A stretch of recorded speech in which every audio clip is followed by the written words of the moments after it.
I'm Carl Frey. I co-direct the program on technology and employment at the Oxford Martin School at Oxford University, where we try to understand how technology is transforming the workforce and what that means for the future. Dr. Carl Benedikt Frey, you do research about how AI will change the economy. One of your studies has shown that 50% of all jobs will be done by artificial intelligence in a few years. What kind of jobs will be replaced at first? So let's begin by stating clearly what we are actually saying. So we're not suggesting that AI or any other technology inevitably will take over 50% of jobs. All we're suggesting in this study is that roughly 47% of jobs are not very intensive in tasks that are difficult to automate, and therefore in the age of AI lend themselves to automation. The first jobs which will go are the ones that are very intensive in tasks that relate to storing and processing information, something that computers are relatively good at. And that is indeed something that we are already seeing happening across the board. But I think that the difference this time is that those tasks are no longer of routine nature. It's not just tasks that a computer programmer can specify in computer code that lends themselves to automation. Today, in the age of machine learning, computers can actually learn themselves. We can teach them the way we teach our children by feeding them the data. And that's the big difference this time around.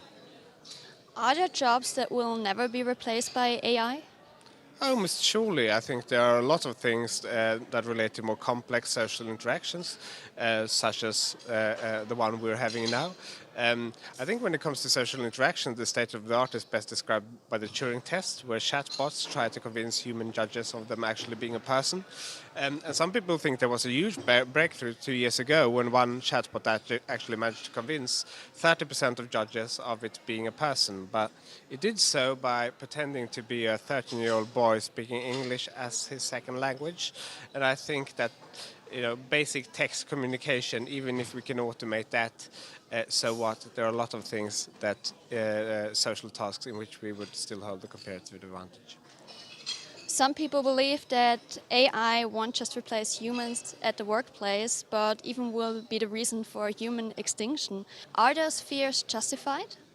Well, I mean, it's clearly right to worry about some of the adverse consequences technology might have. We have nuclear power plants, but we have also nuclear weapons, and of course those could have a tremendous impact on not just our daily life, but even sort of the future of the human species. And sure, artificial intelligence has the potential to do bad. I think this is not the near-term concern. It's not something that I worry about, but we can't discount completely the possibility.